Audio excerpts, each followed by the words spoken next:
Debate വിത്ത് സ്മൃതി പരുത്തിക്കാട്. 2.5 വയസ്സുള്ള ഒരു കുഞ്ഞിനെ കിണറ്റിലെറിഞ്ഞു കൊന്നിട്ട് 2-ാം ദിവസമാവുകയാണ്. അമ്മ ശ്രീതുവിന്റെ സഹോദരൻ ഹരികുമാർ പിടിയിലായിട്ടും മണിക്കൂറുകൾ ചോദ്യം ചെയ്തിട്ടും പോലീസിന് ഒരു തുമ്പും കിട്ടിയിട്ടില്ല. ഹരികുമാറിന്റെ മാനസിക നില ശരിയല്ല എന്ന് പോലീസ് പറയുന്നു. ശ്രീതുവും സഹോദരനും അടുത്തടുത്ത മുറികളിലിരുന്ന് നടത്തിയ വാട്സാപ്പ് ചാറ്റും പോലീസിന് തിരിച്ചെടുക്കാനായിട്ടില്ല.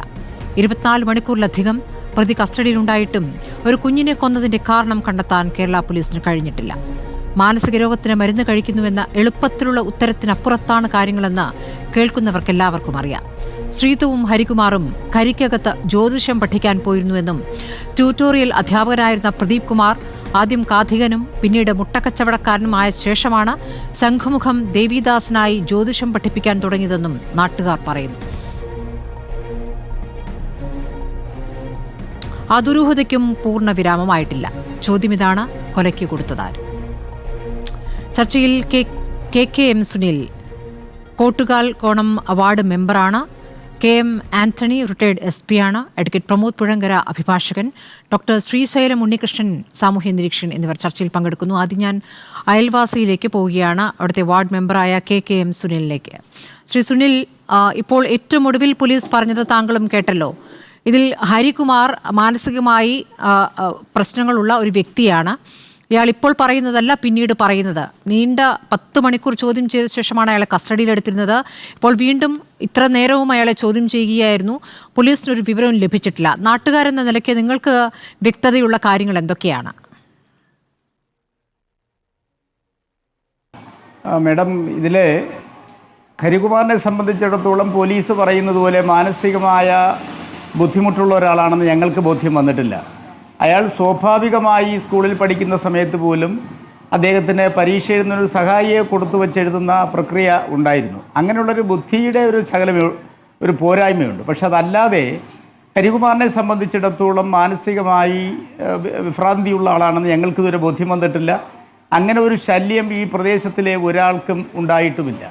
ഇപ്പോൾ അയാളത് കാണിക്കുന്നത് അയാൾ വളരെ ബോധപൂർവമായി കളിക്കുന്നു എന്നേ ഞങ്ങൾക്ക് പറയാൻ പറ്റുള്ളൂ. കാരണം ഇവിടുത്തെ വീട്ടിലെ കാര്യങ്ങൾ നോക്കുന്നത് അയാളും അമ്മയും സഹോദരിയുമാണ്.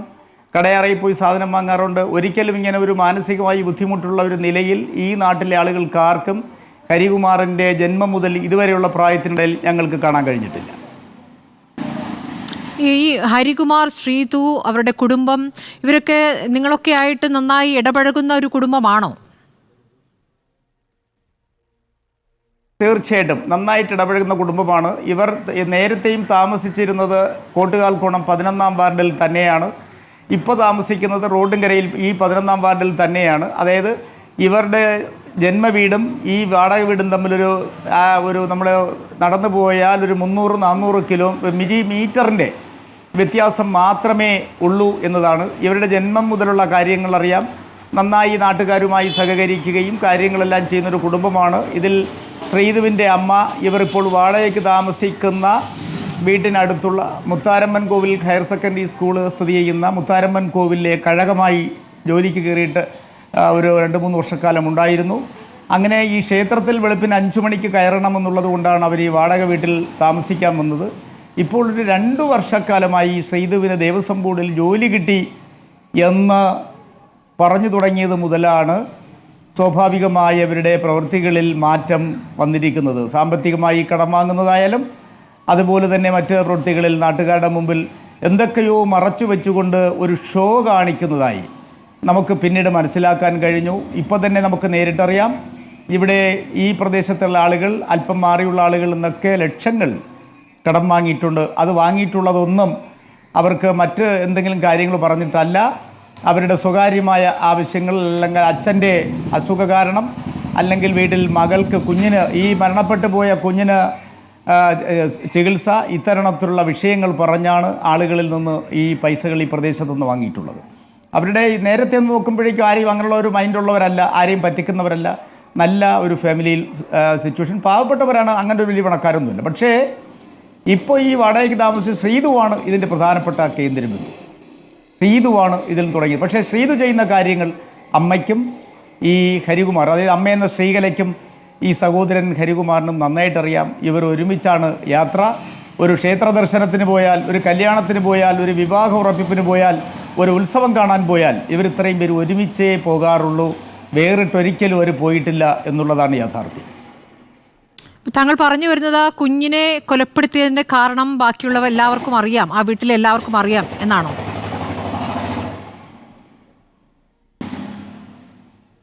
എന്താണ് മാഡം താങ്കൾ പറഞ്ഞു വരുന്നതിന്റെ അർത്ഥം ഈ ഒരുമിച്ചാണ് ആ കുടുംബത്തെ എപ്പോഴും കാണാറെന്ന് പറയുമ്പോൾ ഈ കുഞ്ഞിനെ കൊലപ്പെടുത്തിയതിന്റെ കാരണവും ഈ പറയുന്ന ഹരികുമാറിന് മാത്രമല്ല ബാക്കിയുള്ളവർക്കും അറിയാം എന്നാണോ? തീർച്ചയായിട്ടും ഹരികുമാറിനെ സംബന്ധിച്ചിടത്തോളം ഒറ്റയ്ക്ക് ഈ ത്യാഗം ചെയ്യാൻ കഴിയത്തില്ല എന്നുള്ളതാണ്. കാരണം ഹരികുമാറിൻ്റെ ജീവിത പ്രകൃതം നന്നായിട്ട് ഞങ്ങൾക്കറിയാം. ഇത് ചെയ്യണമെങ്കിൽ, ഇത്തരണത്തിൽ ചെയ്യണമെങ്കിൽ ഹരികുമാറിനോടൊപ്പം നിൽക്കാൻ ബ്രെയിൻ വേറെയാണ്.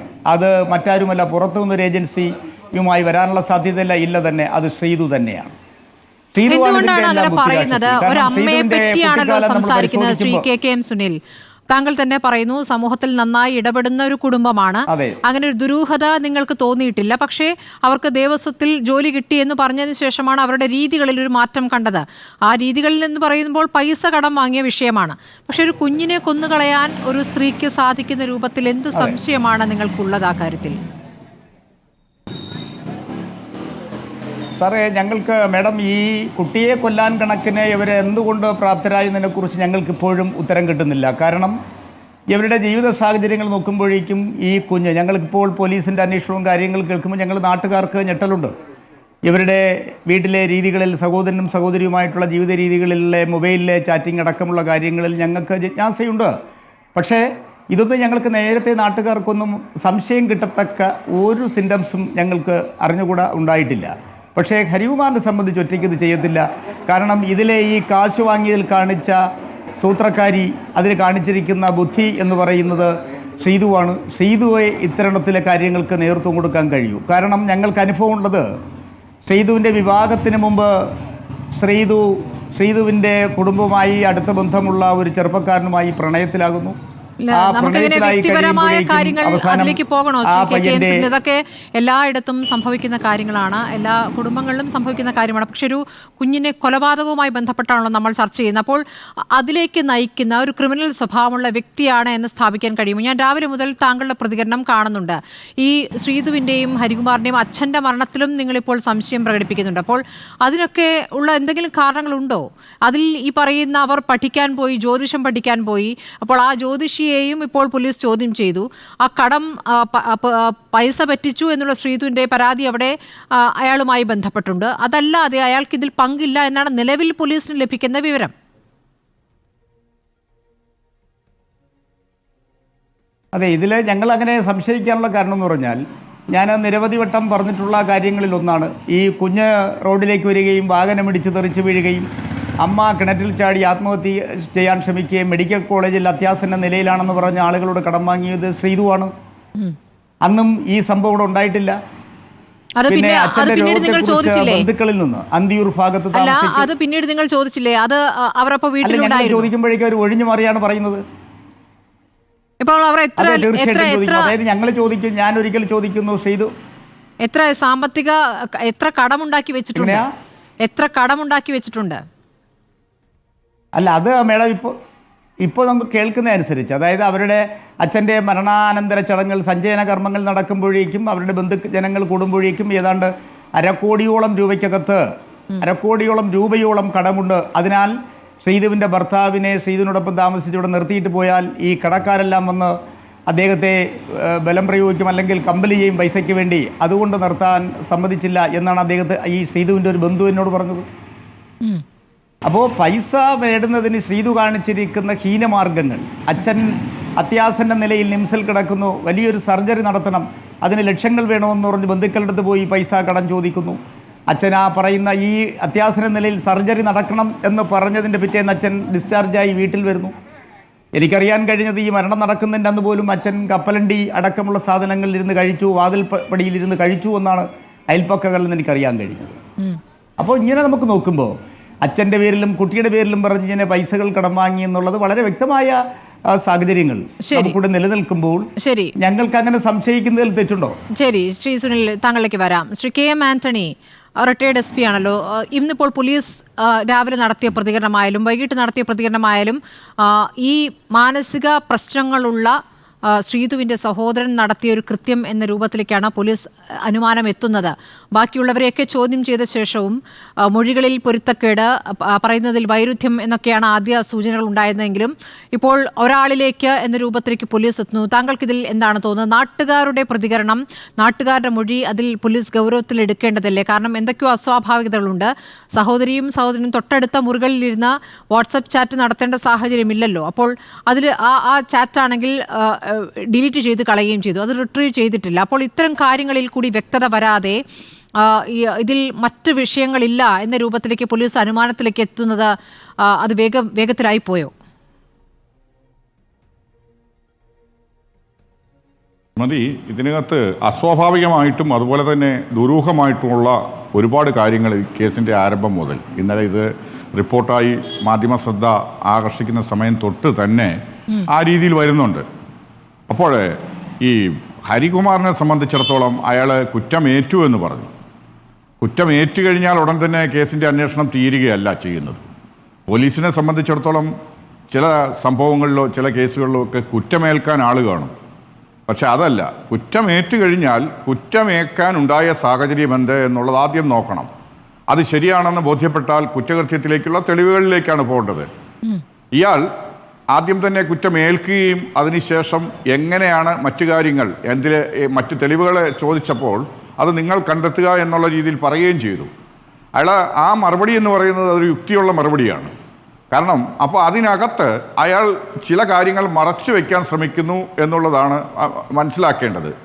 കാരണം ഈ കേസിൻ്റെ ആകെ നമ്മൾ പശ്ചാത്തലമാകാൻ നോക്കുമ്പോൾ ഇതിനകത്ത് ഒന്ന് ശ്രീതു, അതുപോലെ തന്നെ ഈ പറഞ്ഞ ഹരിദാസ്, ഹരികുമാർ, അതുപോലെ തന്നെ ഈ കുഞ്ഞിൻ്റെ അച്ഛൻ, അതുപോലെ തന്നെ കുഞ്ഞിൻ്റെ അമ്മയുടെ അമ്മ, ഇത്ര ആൾക്കാരിലാണിത് നിൽക്കുന്നത്. അതുപോലെ തന്നെ ഒരു ജ്യോതിഷിയുമുണ്ട്. അയാളും ഈ കുടുംബവുമായിട്ട് അടുത്ത ബന്ധം പുലർത്തുന്ന ആളാണ്. അപ്പോൾ ഈ പറഞ്ഞ ആളുകളിൽ നിന്ന് തന്നെയാണ് ഇതിലേക്കുള്ള വെളിച്ചം വീശേണ്ടതുള്ളത്. അപ്പോൾ പോലീസ് കൃത്യമായിട്ട് ഇന്നലെ പകൽ മുഴുവനും രാത്രിയും അതുപോലെ തന്നെ ഇന്നും ഇതിനെ സംബന്ധിച്ച് കാര്യമായ ഗൗരവമായ അന്വേഷണം നടത്തിയെന്ന് തന്നെ നമ്മൾ കരുതേണ്ടിയിരിക്കുന്നു. പക്ഷേ ഇയാൾ മാനസിക വിഭ്രാന്തിയുള്ള ആളാണ് എന്നുള്ളൊരു നിഗമനത്തിലേക്ക് നമുക്ക് പെട്ടെന്ന് ചെല്ലാൻ പറ്റുമെന്ന് തോന്നുന്നില്ല. കാരണം ഇയാൾ സാമാന്യ നിലയിൽ ബുദ്ധിയുള്ള ഒരാളായിട്ടാണ് ഇപ്പം അയൽവാസിയായ ആൾ പറയുന്നത്. അയാൾ സ്കൂളിൽ പഠിക്കുന്ന കാലം തൊട്ട് അത്ര മോശമല്ലാത്ത രീതിയിലുള്ളൊരു ബുദ്ധിയുള്ള ആൾ എന്നുള്ള നിലയ്ക്കാണ്. പക്ഷേ അതിനപ്പുറത്തേക്ക് ഈ കുട്ടിയെ കൊലപ്പെടുത്തുവാനുള്ള കാരണം എന്താണ്? വെറും 2 വയസ്സുള്ള അല്ലെ 2.5 വയസ്സുള്ള ഒരു പിഞ്ചു കുഞ്ഞിനെ എറിഞ്ഞ് ക്രൂരമായിട്ട് കൊലപ്പെടുത്താനുള്ള കാരണം. അങ്ങനെ തൻ്റെ കുഞ്ഞ് മരണപ്പെട്ടിട്ടും അമ്മയായിട്ടുള്ള ഈ ശ്രീതു അതിനോടൊരു ആ രീതിയിലുള്ള ഒരു പ്രതികരണമല്ല അവരുടെ ഭാഗത്തു നിന്ന് ഉണ്ടാകുന്നതെന്നാണ് നമ്മൾ മാധ്യമങ്ങളിലൂടെയും മറ്റും കാണുന്നത്. അപ്പോൾ അവർക്ക് ഈ കുടുംബത്തിന് മൊത്തമായിട്ട് എന്തൊക്കെയോ കാര്യങ്ങൾ മറച്ചു വെക്കാനും നടക്കുന്ന പല മരണങ്ങളിലും ഈ രൂപത്തിലാണ്. പ്രതികരണങ്ങളിൽ ഒരു വേദന അനുഭവിക്കുന്നതായി നമുക്ക് പലപ്പോഴും പ്രതികരണങ്ങളിൽ കാണാറില്ല. ഇന്നിപ്പോൾ ആ കുടുംബത്തിൽ നിന്ന്, കുഞ്ഞു മരിച്ച ശേഷമുള്ള കുടുംബത്തിൽ നിന്ന് വന്ന മറ്റു പല പ്രതികരണങ്ങളായാലും അവിടെ ബന്ധങ്ങൾ വഷളായതിനെക്കുറിച്ച് വാചാലാകുന്ന ബന്ധുക്കൾ തന്നെ, ഇതാരാണെന്ന് ഞാൻ പറയുന്നില്ല, അവരൊക്കെ തന്നെയും ഈ കേസിൽ പ്രതികളല്ലാത്തതുകൊണ്ട്, പ്രതികൾ ചേർക്കപ്പെടാത്തതുകൊണ്ട് അത് പറയുന്നില്ല. പക്ഷേ കുഞ്ഞിൻ്റെ മരണവുമായി ബന്ധപ്പെട്ട അങ്ങനെ ഒരു വേദന അവർക്കൊന്നുമില്ല പ്രതികരണങ്ങളിൽ. തീർച്ചയായിട്ടും അത് നമ്മൾ ശ്രദ്ധിക്കേണ്ടത് തന്നെയാണ്. കാരണം അത് സമൂഹത്തിലുണ്ടായിട്ടുള്ള പൊതുവിലുള്ള മാറ്റമാണോ അതോ ഈ കുടുംബമല്ലോ ഈ കേസുമായി ബന്ധപ്പെട്ട ആളുകളുടെ മാറ്റമാണോ എന്നുള്ളതൊക്കെ നമ്മൾ പഠനവിധേയമാക്കേണ്ടതാണ്. കാരണം സാധാരണ നിലയ്ക്ക് 2.5 വയസ്സുള്ള ഒരു പിഞ്ചു കുഞ്ഞ്, അതിൻ്റെ അയൽവാസിയായിട്ടുള്ള ഒരു പ്രായമുള്ള സ്ത്രീയുടെ ഒരു സംഭാഷണം ഞാൻ കേട്ടായിരുന്നു.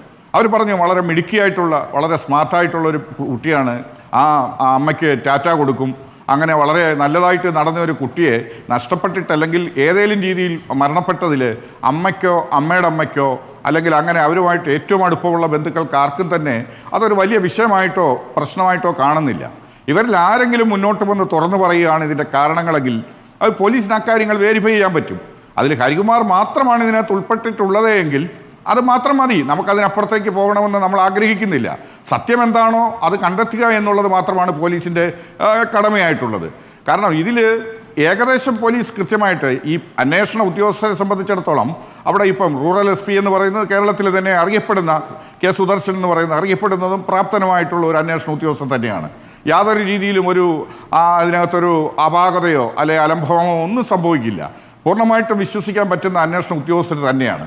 അപ്പം ഇത് മാനസിക വൈകല്യം അല്ലെങ്കിൽ മാനസികമായിട്ടുള്ളൊരു എന്തെങ്കിലും പ്രശ്നമുണ്ട് എന്ന് പറഞ്ഞാൽ അത് പ്രതിക്ക് രക്ഷപ്പെടാനുള്ള ഒരു അവസരം കൂടിയാണ്. കാരണം ഇത്ര ക്രൂരമായിട്ടുള്ളൊരു കുറ്റകൃത്യമാണ്. അത് കരുതിക്കൂട്ടിയാണ് അത് ചെയ്തിരിക്കുന്നത്. അയാളാണ് ചെയ്തിരിക്കുന്നത്, അയാൾ മാത്രമാണ് ചെയ്തിരിക്കുന്നതെങ്കിൽ കുട്ടിയെ എന്തിനു വേണ്ടിയാണ് പിഞ്ചു കുഞ്ഞിനെ കിണറ്റിലെറിഞ്ഞു കൊന്നത്? അതും അയാളുടെ സഹോദരിയുടെ മകളാണ്. അപ്പം തീർച്ചയായിട്ടും അങ്ങനെ ചെയ്യുന്നുണ്ടെങ്കിൽ അതിന് വ്യക്തമായ ഒരു കാരണം വേണം. ഇതിനകത്ത് ആഭിചാരവുമായി ബന്ധപ്പെട്ടോ അല്ലെങ്കിൽ ഈ പറഞ്ഞ അന്ധവിശ്വാസവുമായി ബന്ധപ്പെട്ട ചില കാര്യങ്ങളിലൂടെ പറയുന്നുണ്ട്. ഇവരെല്ലാവരും തന്നെ തല മുണ്ടനം ചെയ്തു, ഈ കുഞ്ഞിൻ്റെയും അതുപോലെ തന്നെ അമ്മാവനും അതുപോലെ തന്നെ അമ്മയും. അതിനുശേഷം ഈ കുഞ്ഞ് ജനിച്ചതിന് ശേഷമാണ് അവരുടെ വീട്ടിൽ പ്രശ്നങ്ങൾ അല്ലെങ്കിൽ ദോഷങ്ങൾ വരുന്നത് എന്നുള്ള രീതിയിലുള്ളൊരു സംഭാഷണം വരുന്നതായിട്ട് കേൾക്കുന്നുണ്ട്. അപ്പോൾ അതൊക്കെ അതുപോലെ തന്നെ ഒരു ജ്യോതിഷിയുടെ സാന്നിധ്യമുണ്ട്. അതുപോലെ തന്നെ അനധികൃതമായിട്ട് പണത്തിൻ്റെ ഇടപാട് വരുന്നുണ്ട്. അതുപോലെ തന്നെ വന്ന പണം എവിടെ പോയി എന്നുള്ളതിനെ സംബന്ധിച്ചും ആർക്കും ഒരു വിവരം കിട്ടുന്നില്ല. അപ്പോൾ അതിൻ്റെ എല്ലാം അടിസ്ഥാനത്തിൽ നോക്കുമ്പം ആകെ ഒരു ദുരൂഹതയുള്ള സംഭവങ്ങളാണ് ഈ കൊലപാതകവുമായി ബന്ധപ്പെട്ട് കാണാൻ സാധിക്കുന്നത്. സാധാരണഗതിയിൽ ഇങ്ങനൊരു കൊലപാതകം ഒരു പിഞ്ചു കുഞ്ഞിൻ്റെ നടന്നു കഴിഞ്ഞാൽ കൃത്യമായ ഒരു ഉത്തരം ഒരു മണിക്കൂറുകൾക്കകം പോലീസിന് കിട്ടേണ്ടതാണ്. അത് കണ്ടെത്താൻ സാധിക്കും. ഇതിനകത്ത് ആ രീതിയിലുള്ളൊരു നിഗമനത്തിലേക്കോ അല്ലെങ്കിൽ അങ്ങനെ ഒരു തീരുമാനത്തിലേക്കോ എത്താൻ പറ്റുന്നില്ല. ഇനി പോലീസ് ഡിപ്പാർട്ട്മെൻറ്റിന് അത് കിട്ടിയിട്ടുണ്ട് എങ്കിൽ അത് പുറത്ത് പറയാതിരിക്കുന്നതാണോ ഇനി കൂടുതൽ തെളിവുകൾ ശേഖരിക്കേണ്ടത് ഉള്ളതുകൊണ്ട് എന്ന് നമുക്ക് പറയാൻ പറ്റില്ല. പക്ഷേ എന്നിരുന്നാലും ഏകദേശം ഈ 4-5 പേരുടെ പേരിൽ മാത്രം ഒതുങ്ങുന്ന ഒരു കൊലപാതകം, ആ കൊലപാതകം ഒരു കുടുംബത്തിൽ നടന്ന കൊലപാതകം, അതിന് കൃത്യമായ ഒരു വിവരം കിട്ടേണ്ട സമയം കഴിഞ്ഞിരിക്കുന്നു. ഇനിയിപ്പം ഈ ഹരികുമാറിനെ സംബന്ധിച്ചിടത്തോളം അയാൾ അതീവ ബുദ്ധിമാനായിട്ടുള്ള ഒരു ക്രിമിനലാണ് എങ്കിൽ ചിലപ്പോൾ അയാൾ പോലീസിനെയും ഈ പറഞ്ഞ രീതിയിൽ കബളിപ്പിക്കാനുള്ള പരിപാടികൾ നടത്താൻ സാധ്യതയുണ്ട്. അതല്ല എങ്കിൽ അയാൾക്ക് പുറത്ത് പറയാൻ പറ്റാത്ത രീതിയിലുള്ള ഏതോ ഇടപെടൽ ആരോ ഇതിലുണ്ടോ എന്നുള്ളതും സംശയിക്കേണ്ടിയിരിക്കുന്നു. അതായിരിക്കാം ഒരുപക്ഷെ ചിലപ്പോൾ അയാൾ കുറ്റം ഏറ്റെടുക്കാനുള്ള ആദ്യത്തെ കാരണം. പിന്നെ ബാക്കിയുള്ളത് ചോദിക്കുമ്പോൾ ചിലപ്പോൾ അയാൾക്ക് ഉത്തരം പറയാൻ പറ്റാതെ വരും. കാരണം കുറ്റമേക്കുക എന്നുള്ള ഒറ്റ പ്രവൃത്തി കൊണ്ട് മാത്രം ഒരാൾ പ്രതിയാവുന്നില്ല. അപ്പോൾ അത് പ്രതിയിലേക്ക് അയാളെ അല്ലെങ്കിൽ തെളിവിലേക്കോ അയാളെ കൊണ്ടുവരാൻ പറ്റില്ല. അതിനനുബന്ധമായിട്ടുള്ള ഒരുപാട് തെളിവുകൾ ശേഖരിക്കേണ്ടതായിട്ടുണ്ട് അന്വേഷണ ഉദ്യോഗസ്ഥരെ സംബന്ധിച്ചിടത്തോളം. ഈ കേസിലും അത് തന്നെ സംഭവിക്കും അല്ലെങ്കിൽ അത് തന്നെ നടക്കുമെന്ന് തന്നെയാണ് നമുക്ക് കരുതേണ്ടിയിരിക്കുന്നത്. ഇതിൽ ഇപ്പം അയാളെ നാളെ കസ്റ്റഡിയിലെടുക്കുന്നുണ്ട്. കസ്റ്റഡിയിലെടുത്തിട്ട് കൃത്യമായിട്ടുള്ള ചോദ്യങ്ങൾ ചോദിച്ച് തെളിവ് ശേഖരിക്കും. അന്വേഷണ ഉദ്യോഗസ്ഥർ അതിന് പ്രാപ്തരായ അന്വേഷണ ഉദ്യോഗസ്ഥരാണ്. SP ആണെങ്കിലും DYSP ആണെങ്കിലും ഒക്കെ അതിന് പ്രാപ്തരായിട്ടുള്ള ആൾക്കാരാണ്. അതിൽ നമുക്ക് വിശ്വസിക്കുക തന്നെ ചെയ്യാം. അത് വ്യക്തമായിട്ടും ആ ഒരു ധാരണയാണ് എനിക്കുള്ളത്. ശരി, ശ്രീ KM സുനിലേക്ക് വീണ്ടും. ശ്രീ സുനിൽ, ഇപ്പോൾ ഈ അന്ധവിശ്വാസവുമായി ബന്ധപ്പെട്ട അല്ലെങ്കിൽ ആഭിചാരവുമായി ബന്ധപ്പെട്ട തെളിവുകളൊന്നും നിലവിലില്ല എന്ന് തന്നെയാണ് പോലീസ് പറയുന്നത്. പക്ഷേ ഈ പറയുന്ന ഈ പൂജാരി എന്ന വ്യക്തി അദ്ദേഹം ആദ്യം ഒരു ട്യൂട്ടോറിയൽ കോളേജ് അധ്യാപകനായിരുന്നു കരിക്കകത്ത്. പിന്നീട് അദ്ദേഹം ഒരു മുട്ടക്കച്ചവടക്കാരനായിരുന്നു എന്ന് കേൾക്കുന്നു, കാഥികനായിരുന്നു എന്ന് കേൾക്കുന്നു. പിന്നീട് പെട്ടെന്ന് അദ്ദേഹം പേരുമാറ്റി അവിടെ ഒരു പൂജ പഠന ക്ലാസ് തുടങ്ങുകയാണ്. അവിടെ പഠിക്കാനായി ശ്രീതു പോയിരുന്നു. അവിടെ സഹായിയായി ഹരികുമാറും പോയിരുന്നു. ഹരികുമാർ പോയ കാര്യവും ഹരികുമാറിനെ അവിടെ നിന്ന് പറഞ്ഞു വിട്ട കാര്യവും ഞങ്ങളുടെ പ്രതിനിധി അയാളോട് നേരിട്ട് രാവിലെ സംസാരിക്കുമ്പോൾ പറയുന്നു. പക്ഷേ ശ്രീതു അവിടെ പഠിക്കാൻ വന്ന കാര്യം അദ്ദേഹം മറച്ചു വെക്കുകയും ചെയ്തിരിക്കുന്നു. പക്ഷേ അയാൾക്ക് ഇതിൽ പങ്കില്ല എന്ന രൂപത്തിലുള്ള കാര്യങ്ങളാണ് ഇപ്പോൾ പോലീസ് പറയുന്നത്. നിങ്ങൾക്ക് ഈ പൂജാരിയെ അറിയാമോ? അദ്ദേഹത്തിൻ്റെ നാട്ടിലെത്തി നമ്മൾ അവിടെ അന്വേഷണം നടത്തുമ്പോൾ കരിക്കകത്ത് അദ്ദേഹത്തിൻ്റെ സ്ഥാപനം, ആ സ്ഥാപനത്തിലേക്ക് അല്ലെങ്കിൽ അവിടെ ജ്യോതിഷവുമായി ബന്ധപ്പെട്ട് ആവശ്യങ്ങൾക്കായി ഇവിടെ നാട്ടുകാരും അയാളെ സമീപിക്കാറില്ല. പുറത്തുനിന്ന് ആരൊക്കെയോ വന്നു പോകുന്നു എന്ന് മാത്രമാണ് നാട്ടുകാർ പറയുന്നത്. ഇങ്ങനെയൊക്കെ ഒരു ദുരൂഹമായ ഒരു ചുറ്റുപാടിൽ എങ്ങനെയാണ് ഈ പ്രവൃത്തിയുമായി മുന്നോട്ട് പോകാനാവുക? താങ്കൾ ഒരു വാർഡ് മെമ്പർ എന്നുള്ള നിലയ്ക്ക് താങ്കളുടെ ഭാഗത്തല്ല, എന്നാൽ പോലും. മേഡം, ഈ പോറ്റി ഒരു 2-3 വർഷങ്ങൾക്ക് മുമ്പ് ഇവിടെ കോട്ടുകാൽക്കുടം മുത്താരമ്മൻ ദേവി ക്ഷേത്രത്തിൽ, അതായത് ശ്രീതു ഇപ്പോൾ താമസിക്കുന്ന വീട്ടിൻ്റെ മുൻവശത്തിരിക്കുന്ന ക്ഷേത്രത്തിൽ ദേവപ്രശ്നം പറയാൻ വന്നിട്ടുണ്ട്. അന്ന് അദ്ദേഹം ദേവപ്രശ്നം പറഞ്ഞിട്ട് പോയത് 150ാമത് അമ്മൻകുട മഹോത്സവം നടക്കുന്ന ഈ 25-ൽ 150ാമത് അമ്മൻകുട മഹോത്സവം നടക്കുന്ന മുത്താരമ്മൻ ദേവി ക്ഷേത്രത്തിലെ മൂലവിഗ്രഹം ഇത് മാറ്റിയിട്ട് പുതിയ വിഗ്രഹം വയ്ക്കണം എന്ന് സംഘാടകരോട് ആവശ്യപ്പെട്ട പോറ്റിയാണ്. അപ്പോൾ ഇദ്ദേഹം ശരിക്കുള്ള പോറ്റിയുടെ ഒരു ലക്ഷണമോ ഒന്നും ഉള്ള ഒരാളൊന്നുമില്ല. അന്ന് തന്നെ ഞങ്ങൾക്കൂടെ കൂടിയ നാട്ടുകാർക്ക് അപ്രീതിയാണ് ഉണ്ടായത്. ഇയാളുമായി ഈ ശ്രീധുവിനും കുടുംബത്തിനും ആദ്യകാലം മുതലേ ബന്ധമുണ്ട് എന്നൊന്നും ഞങ്ങൾക്ക് വിശ്വാസമില്ല. ഞാൻ നേരത്തെ പറഞ്ഞു, ശ്രീധു ദേവസ്വം ബോർഡിൽ കയറി എന്ന് പറഞ്ഞത് മുതലാണ് ഇത്തരത്തിലുള്ള മാറ്റങ്ങൾ അവിടെ വരുന്നത്. പക്ഷെ അതനുസരിച്ചുള്ള ഒരു ആഭിചാര ക്രിയകൾ അല്ലെങ്കിൽ അങ്ങനെയുള്ള ഒരു പൂജാവിധികളൊന്നും ശ്രീധു താമസിക്കുന്ന വീട്ടിൽ നടന്നിട്ടില്ല എന്നുള്ളതാണ് യാഥാർത്ഥ്യം. കാരണം അങ്ങനെ എന്തെങ്കിലും നടന്നാൽ തൊട്ടടുത്തിരിക്കുന്ന വീട്ടുകാർക്ക് അറിയാൻ കഴിയും, അത് പുറം ലോകം അറിയുകയും ചെയ്യും. പക്ഷെ അങ്ങനെ ഒരു പ്രക്രിയ ഉണ്ടായിട്ടില്ല. ഇത് പുറത്തേക്ക് അവർ പോയാണ് ഇക്കാര്യങ്ങൾ അറിയുന്നത്. കുറച്ച് നാളൊരു 3-4 മാസക്കാലം ഹരികുമാർ ഇവിടെ ഇല്ലായിരുന്നു. അപ്പോൾ കഴക്കൂട്ടത്തോ ഈ പറഞ്ഞതുപോലെ കരിക്കകത്തോടെയാണ് എന്നിങ്ങനെ നാട്ടുകാരോട് പറഞ്ഞിരുന്നു. അതവർ പറഞ്ഞിരുന്നത് അവിടെ ഒരു പോറ്റിയുടെ സഹായിയായിട്ട് പൂജാവിധികൾ പഠിക്കാൻ പോകുന്നു എന്നാണ്. പക്ഷേ എങ്കിൽ തന്നെയും ഹരികുമാറിന് ഈ പറയുന്ന അനുസരിച്ചുള്ള മാനസികമായ വിഷയങ്ങളില്ല. എങ്കിലും ഞാനൊന്ന് ചോദിക്കട്ടെ, അങ്ങനെ മാനസികമായ വിഷയമുള്ള ഹരികുമാറിനാണെങ്കിൽ ഈ പൂജാവിധികൾ പഠിക്കാൻ കഴിയുമോ? അദ്ദേഹം ക്ഷേത്രത്തിൽ പഞ്ചവാദ്യം അടിക്കുന്നത് പഠിച്ചിട്ടുണ്ട്. ബാലരാമപുരം തേമ്പാമുട്ടം തലയൽ ഭാഗത്തു നിന്നാണ് അദ്ദേഹം പ്രൈവറ്റായി ഇത് പഠിച്ചത്. ഇവിടെ കോട്ടുകാൽക്കോണം ക്ഷേത്രത്തിലും കാവിൻപുറം മഹാദേവർ ക്ഷേത്രത്തിലുമൊക്കെ അദ്ദേഹം പഞ്ചവാദ്യം അടിച്ചിട്ടുണ്ട്.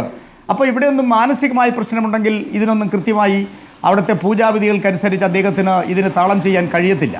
അപ്പോൾ ഇപ്പോൾ ഈ പോലീസ് പറയുന്ന അയാളിലാണ് ഒതുങ്ങി നിൽക്കുന്നതെന്ന് പറയുന്നത് ഒട്ടുമേ ഞങ്ങൾക്ക് നാട്ടുകാർക്ക് വിശ്വസിക്കാൻ കഴിയില്ല. അങ്ങനെ പറയുന്ന അല്ലെങ്കിൽ അങ്ങനെ ചെയ്യാൻ കഴിയുന്നതിനുള്ള ബുദ്ധിയും അതിനുള്ള ശേഷിയും ഈ ഹരികുമാറിന് ഇല്ല എന്നുള്ളത് ഞങ്ങൾ അടിവരയിട്ട് വിശ്വസിക്കുകയാണ്. അങ്ങനെ ഹരികുമാറിന് ഒറ്റയ്ക്ക് ചെയ്യാൻ കഴിയില്ല. ഇത് എന്തിനു വേണ്ടി സംഭവിച്ചു? എങ്കിലൊന്ന് ചോദിക്കട്ടെ, ഹരികുമാറിൻ്റെ മുറിയിൽ തീപിടുത്തമുണ്ടായിരിക്കുന്നു.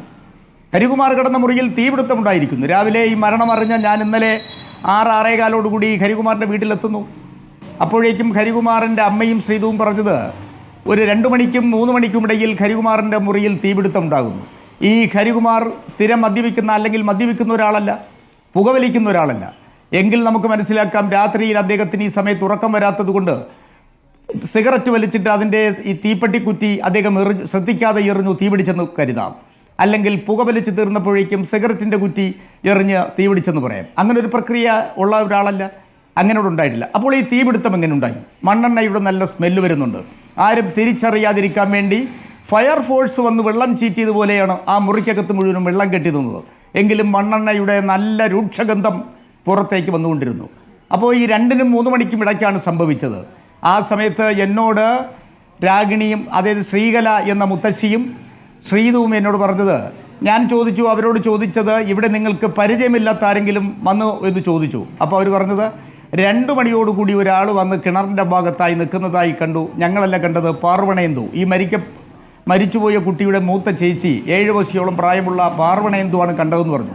ഞാൻ പാർവണേന്ദുവിനോട് ചോദിച്ചു, മോളെ വന്നത് ആണാണോ അതോ സ്ത്രീയാണോ എന്ന് ചോദിച്ചു. കുട്ടി ഒരു നിമിഷം അങ്ങനെ എഴുന്നിട്ട് പറഞ്ഞത്, അത് ഞാൻ അങ്ങനെയല്ല കണ്ടത്, ഞാനൊരു നിഴലാണ് കണ്ടത്. വെളുപ്പിന് 2 മണിക്കും 3 മണിക്കും ഇടയിലുള്ള സമയത്ത് അതെങ്ങനെ വിശ്വസിക്കാൻ കഴിയും?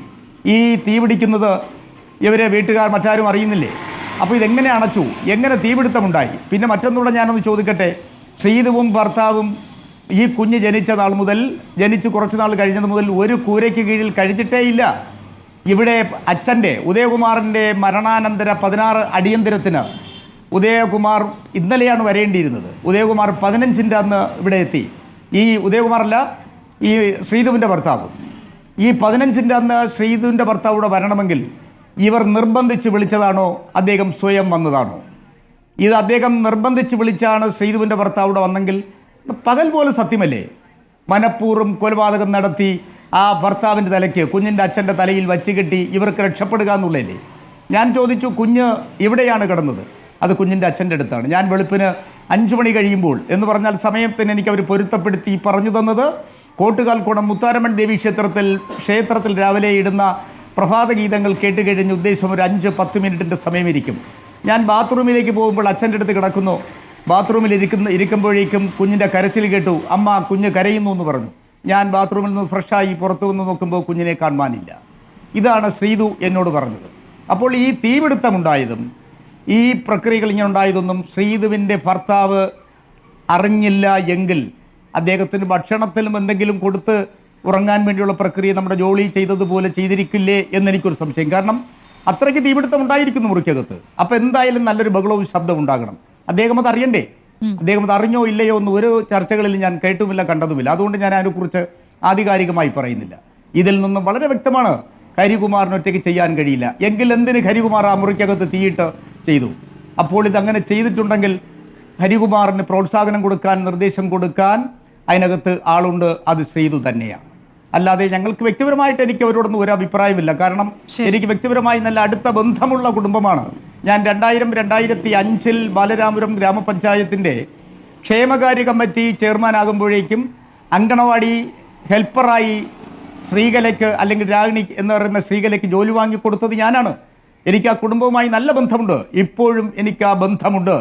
ഈ ഞാൻ തെരഞ്ഞെടുപ്പിൽ ഇപ്പോൾ മത്സരിക്കുമ്പോഴും എനിക്ക് വോട്ട് ചെയ്ത കുടുംബമാണ്. എനിക്ക് നല്ല പകൽ പോലെ സത്യമാണ്. ശരി, താങ്കൾ അവിടെ ഉത്തരവാദപ്പെട്ട വാർഡ് മെമ്പർ എന്ന നിലയ്ക്ക് തന്നെ പറയുന്ന വാക്കുകളായി ഞാൻ ഈ വാചകങ്ങളെ എടുക്കുകയാണ്. അഡ്വക്കേറ്റ് പ്രമോദ് പുഴങ്കര, കേരളം പോലൊരു സംസ്ഥാനത്ത് അന്ധവിശ്വാസങ്ങൾ കാരണം നടക്കുന്ന കൊലപാതകങ്ങളുടെ കണക്കുകൾ ഏറുകയാണ്.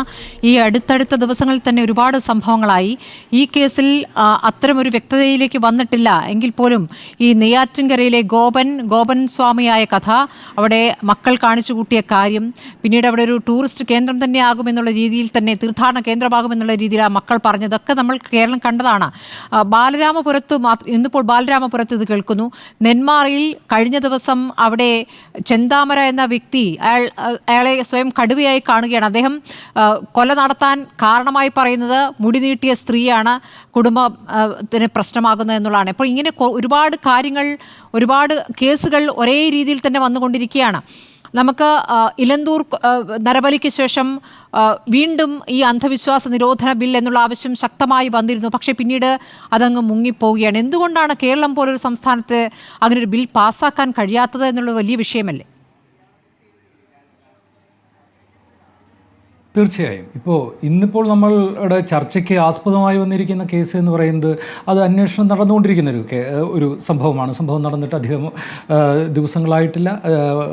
അതിൻ്റെ പോലീസ് ഇൻവെസ്റ്റിഗേഷൻ നടന്നുകൊണ്ടിരിക്കുകയാണ്. എന്ന് മാത്രമല്ല, ആ ക്രൈമിൻ്റെ ഒരു സ്വഭാവം അനുസരിച്ച് അതിൻ്റെ മെറ്റീരിയൽ ആൻഡ് ഫിസിക്കൽ എവിഡൻസസ് വളരെ പ്രധാനപ്പെട്ട ഒന്നാണ്. അതിൻ്റെ പരിസരത്ത് നിന്ന് കിട്ടുന്ന തെളിവുകൾ, അതിൻ്റെ ഫോറൻസിക് പരിശോധന, ഇതെല്ലാം വളരെ പ്രധാനപ്പെട്ട ഒന്നാണ്. So it would be so early to jump in to a conclusion ആ പർട്ടിക്കുലർ കേസിനെ സംബന്ധിച്ച്.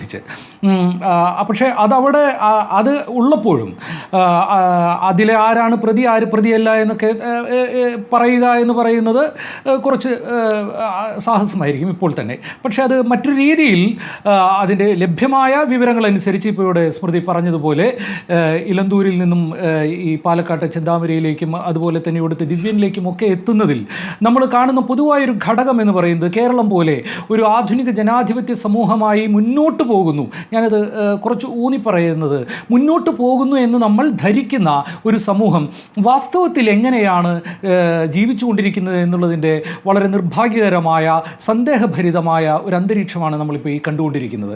ഇത് ഇവിടെ പറഞ്ഞ ഈ അന്ധവിശ്വാസങ്ങളും ദുരാചാരങ്ങളും നിരോധിക്കുന്നതിനുള്ള, അത് തടയുന്നതിനുള്ള ഒരു ബിൽ എന്തുകൊണ്ടാണ് കേരളത്തിൽ അവതരിപ്പിച്ച് അത് ഒരു ബില്ല്, അതൊരു നിയമമാക്കാൻ നമുക്ക് കഴിയാത്തത് എന്നുള്ളതിൻ്റെ ഒരു ദുരന്ത സമാനമായ സാഹചര്യം കൂടിയാണ് കേരളം ഇപ്പോൾ അഭിമുഖീകരിക്കുന്നത്. ഇതിൻ്റെ കാരണങ്ങളിലൊന്ന്, ഇത് ഒരു സാമൂഹ്യമായ, രാഷ്ട്രീയമായ ഒരു സാമൂഹ്യ ഘടനയിൽ ഉൾച്ചേർന്നിട്ടുള്ള വലിയ പ്രശ്നം കൂടിയാണിത്. അത് പ്രധാനമായും എന്ന് പറയുന്നത് നമ്മുടെ സമൂഹത്തിൽ നിന്നും ഒരു രാഷ്ട്രീയത്തിൻ്റെ, സാമൂഹ്യമായ ഒരു വിമോചന സ്വഭാവമുള്ള മനുഷ്യനെ ഒരു ആധുനിക മനുഷ്യനാക്കുന്ന ഒരു ജ്ഞാന സമൂഹത്തിൻ്റെയും ഒരു നവോത്ഥാന പാരമ്പര്യമുള്ള ഒരു സമൂഹത്തിൻ്റെയും എല്ലാ വിധത്തിലുള്ള ചരിത്രപരമായ ആരോഗ്യവും നമുക്ക് നഷ്ടപ്പെടുകയും തീർത്തും സാമൂഹ്യ ബന്ധങ്ങളുടെയും സാമൂഹ്യമായ കൂട്ടിപ്പിടുത്തങ്ങളുടെയും അതിൻ്റെ രാഷ്ട്രീയത്തെയും ഇല്ലാതായ ഒരു സമൂഹമായി നമ്മൾ മാറുകയും ചെയ്യുകയാണ്. അതുകൊണ്ടാണ് ഏത് തരത്തിലുള്ള ചെറുതു മുതൽ വലുതുവരെയുള്ള ഏത് അന്ധവിശ്വാസ പ്രചാരകർക്കും വളരെ സുഗമമായി ജീവിക്കാൻ കഴിയുന്ന ഒരു സ്ഥലം, സുഗമമായി തട്ടിപ്പ് നടത്താൻ കഴിയുന്ന ഒരു സ്ഥലം, അന്ധവിശ്വാസം പ്രചരിപ്പിക്കാൻ കഴിയുന്ന ഒരു സ്ഥലമായി നമ്മൾ മാറുന്നു. ഇപ്പോൾ ഈ നെയ്യാറ്റിൻകരയിൽ സമാധിയായ എന്നൊക്കെ അവകാശപ്പെട്ട ഗോപൻ്റെ വിഷയം നോക്കൂ. ഗോപൻ ഒരു ഇഞ്ചിനാണ്, നമ്മൾ പറയുന്ന പോലെ, നാട്ടിലൊക്കെ പറയുന്ന പോലെ ഒരു ഇഞ്ചക്കാണ് ഗോപൻ സ്വാമിയോ ആകണോ, ഗോപനായി തന്നെ തുടരണോ എന്നുള്ളത് കേരളം ചർച്ച ചെയ്ത്. മാധ്യമങ്ങളൊക്കെ ഗോപൻ സ്വാമി എന്ന് വിളിച്ചാലാണോ ശരിയാവുക, ഗോപൻ എന്ന് വിളിച്ചാലാണോ ശരിയാവുക, അയാൾ മരിച്ചു എന്ന് പറഞ്ഞാലാണോ ശരിയാവുക, അയാൾ സമാധിയാണോ എന്ന് പറഞ്ഞാലാണോ ശരിയാവുക എന്നുള്ള ഒരു സന്ദേഹത്തിലായിരുന്നു രാഷ്ട്രീയ പാർട്ടികൾ മുതൽ രാഷ്ട്രീയ കക്ഷികൾ മുതൽ മാധ്യമങ്ങൾ വരെ ഉള്ള നീണ്ടുകിടക്കുന്ന നമ്മളുടെ സാമൂഹ്യ ഘടനയിലെ സാമൂഹ്യ അധികാരമുള്ള ഓരോ സ്ഥാപനവും അന്ധവിശ്വാസങ്ങളോടും ദുരാചാരങ്ങളോടും എങ്ങനെയാണ് പ്രതികരിക്കേണ്ടതെന്നറിയാതെ ഇരുട്ടിൽ തപ്പി നിൽക്കുകയും അത്തരം ആളുകളെ തങ്ങളുടെ ഒരു സാമൂഹ്യ സ്വാധീനത്തിനകത്ത് തങ്ങൾക്ക് ഗുണം ചെയ്യുമെങ്കിൽ അത്തരം ആളുകളെ സഹായിക്കുകയും ചെയ്യുന്നൊരവസ്ഥയിലാണ് നമ്മൾ നിൽക്കുന്നത്. ഇവിടെ നമ്മളെടുത്ത് നോക്കി, ഇത് ഒരു സ്ഥലത്ത് മാത്രമായിട്ടല്ല നിൽക്കുന്നത്. ഇപ്പോൾ കേരളത്തിലെ നിയമസഭയിൽ നമ്മൾ അന്ധവിശ്വാസങ്ങളുടെയും ദുരാചാരങ്ങളും ദുർമന്ത്രവാദങ്ങളും ഇത്തരം സോർസറീസും ഒക്കെ നിരോധിക്കുന്നതിനുള്ള ബില്ലുകൾ പലതവണ കൊണ്ടുവന്നിട്ടുണ്ട്. ഇപ്പോൾ 2014 രമേശ് ചെന്നിത്തലയാണ് ആഭ്യന്തരമന്ത്രി ആയിരുന്നതെന്ന് തോന്നുന്നു. അന്ന് 2014 ADGP ഹേമചന്ദ്രൻ ഇങ്ങനെ പലരുമായിട്ടും കൺസൾട്ടേഷൻ നടത്തി ഇതിനുള്ള ഒരു ബില്ലിനുള്ള ശുപാർശ അടങ്ങുന്ന ഒരു റിപ്പോർട്ട് സമർപ്പിച്ചു. പക്ഷേ അത് നിയമമായില്ല.